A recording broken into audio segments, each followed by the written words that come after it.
Great to have you on the show, and it's great that you are from, of course, the host city at the moment where the West African Power Games is ongoing. Can you just give us an update at the moment? What have we missed? Looking at what played out from this morning up until now that we're having this conversation. Yes, thank you so much. This morning we've had the single men's final from the tennis courts, where Nigeria, we have two Nigerians, playing at the final this morning, and this morning we have won another gold at the tennis court this morning, and of course we are also medal hopeful because currently we are playing the top place match between Nigeria and Ghana in the women single going on right now. And of course, as we speak right now, I just left the tennis court now, where we are also playing men's double against Côte d'Ivoire at the Micheal Sports Arena in Abeokuta here. Above all, at the Abeokuta Sports Center, presently, we are having the ongoing powerlifting and, of course, the wheelchair basketball also going on there at the Abeokuta Sports Center in Abeokuta here. But by and large, Nigeria has been doing greatly well when it comes to the medals all, and, of course, the performances of the athletes. And if you look at anywhere from now, we will be having the cycling going on at the Micheal Sports Arena in Abeokuta here in Côte, and of course in the afternoon we'll be having the athletics as well, because the athletes are already warming up to gear themselves for victory this afternoon. So by and large, Abeokuta has been the eve of activities, and the fans and the spectators are already flooding into the stadium to ensure that they share up Team Nigeria to victory. I believe so much in the fans in Abeokuta there. I saw the way they turned out for the Super Falcons when they played their first match there in the WAFCON qualifiers. So, vote of confidence for the fans over there. They will troop into the stadium. But, Michael, how would you access Nigeria's hosting of this maiden competition? It is the first time that we're having this competition, and Nigeria was favored to host the West African Power Games. How would you access our hosting, as in the line of logistics, facilities, scheduling, and the overall coordination? Well, so far so good. If you know the caliber of people in charge of this competition, added by the Director General of the National Sports Commission, our own dynamic and business-minded person, that is Honorable Bukola Onopade, who is the DG at the NSC, and of course the President of the Nigeria Olympic Committee, Mr. Sunday Odebode. Those men manning the affairs of this company, organizing the organization of these events, shows that men with a track record who have over the years proven their mental in terms of sport management and organization in Nigeria. However, this event has actually proven that in Nigeria, we have what it takes to host the world anytime, any day. So unfortunate that we lost the bid to host the 2030 Commonwealth Games, but I can assure you that with what we have seen in Abeokuta, within a twinkle of an eye, within, let's say, 2 weeks of preparation, we have been able to put in place a good games village. As you are aware, it has become a sports hub. We have hosted the National Sports Festival. We've hosted the Competition of Africa Champions Athletics Championship, the CAA, hosting about 57 African countries in Abeokuta, and of course, hosting the Super Falcon as well. Of course, this one should not be a new thing to the organizer and of course to the state government. We have the facilities in place. It's just waiting for people to use, and of course, for this event, the usual games village is at the Redeem Camp, where athletes were lodged, and compared to previous events, where we have a multitude of athletes across Africa, this time around, we are having a fewer representative or participants, just about 700 athletes and officials. And I have to tell you that they are just minus to what the large number of accommodation of athletes that we have in place. And of course, the security arrangements from Babcock, from Redeem Camp to Abeokuta is just about 20 minutes drive, with good security and good networks. Thanks to the state government for providing that good road networks, for people to move around about. Okay, I know that Ogun State did host the National Sport Festival at the moment, and they may have taken 1 or 2s from hosting that competition, but this is Ogun State hosting special athletes living with disabilities. So logistics must be taken paramount here to have them moved from the Games Village to the competition site.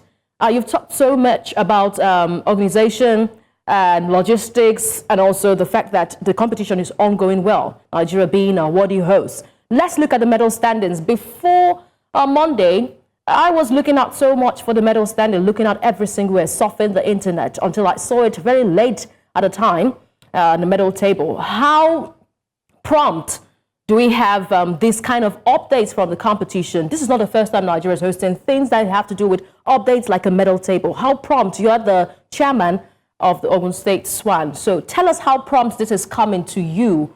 What, in your view, has been the biggest factor behind the promptness and Nigeria's rise at the moment?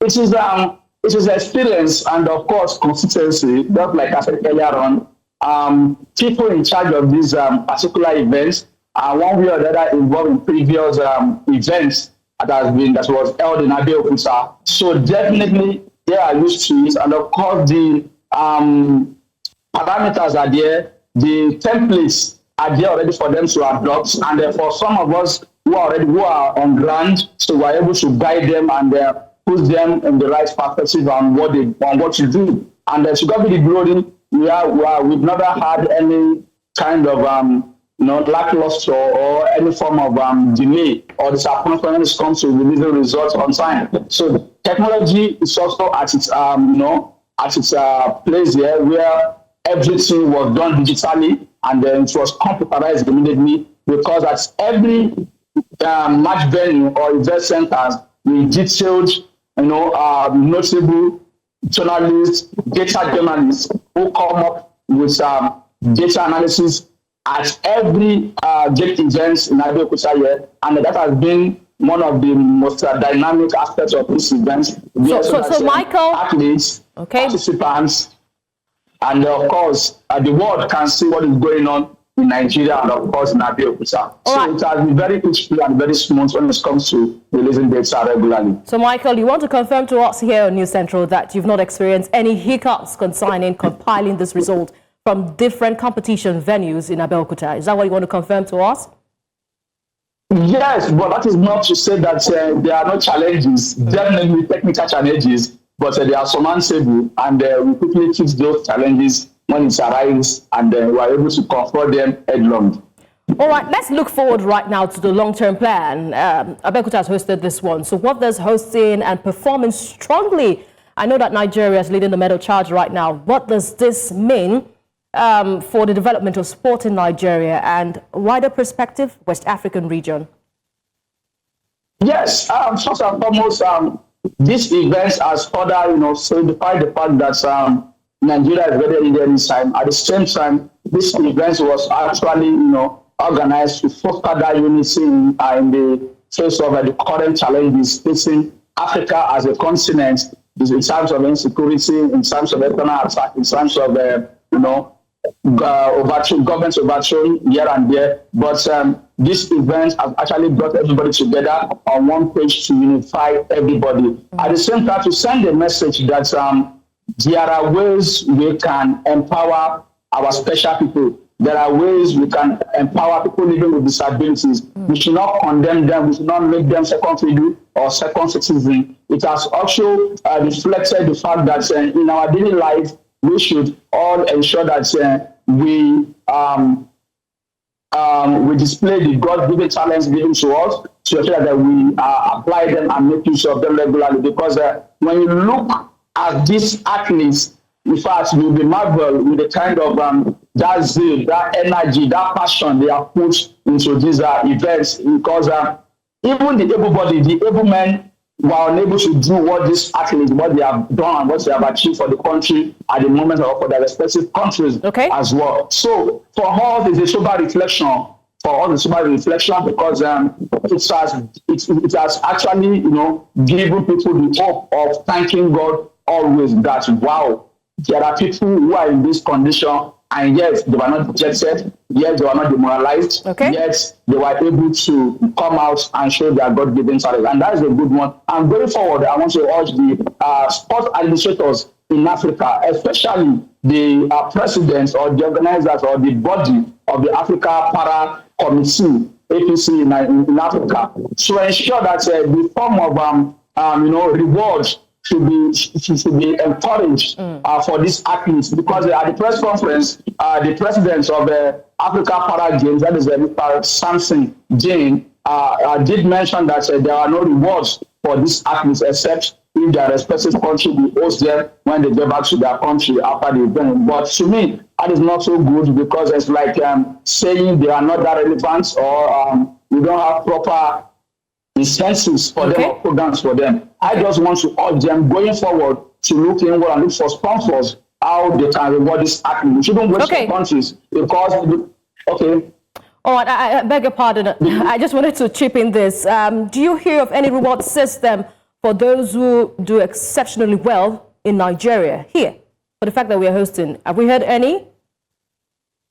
Not for now, but trust me, you can count on the leadership of the National Sports Commission, headed by Malam Shehu Deko and of course Bukola Lopade. We have seen what they have done even at the junior categories during the CAA under 18 and under 16 championship that was held in Abeokuta July, and there were immediate reward for the junior athletes. And of course, during the National Sports Festival, we saw what they did for the IJA. The invited junior athletes that participated in the National Sports Festival. You can see how the National Sports Commission, encourage and motivate these athletes in terms of a monetary reward and, of course, scholarship for many of them. So I want to believe that these special athletes will not get an exemption with what they have done for the first time. They have made Nigeria proud. They have made Africa proud. And, of course, this event is going to stand as a test run for the Commonwealth Olympic Games coming up later next year. So I believe that the Sports Commission will do the needful and encourage them for them to boost their morale and for them to exert better. Okay, I think that work is left for you and I. You over there being the chairman of the Sports Writers Association, let us hear news about a reward system for those who pick up medals for Nigeria in this competition, being the fact that we are hosting it for the first time and it's the first edition, an inaugural edition. So that job is left for you and I. I'll be here reporting it, and you'll be there clamoring for a good reward system for them. Thank you so much. Problem. Tomorrow is the closing ceremony, and the DJ will be here to arrest press conference. Definitely, we are going to put him on spot to tell us what kind of the system they have for the athletes. And we would follow up on whatever decision that has been made after that press conference. Thank you so much. We have been speaking to the chairman of the Sport Writers Association of Ogun State, where we have the first West African Power Games ongoing. He just brought us up to speed with all that is happening, and also clamoring for a good welfare package for these athletes who are putting smiles on our faces as Nigerians.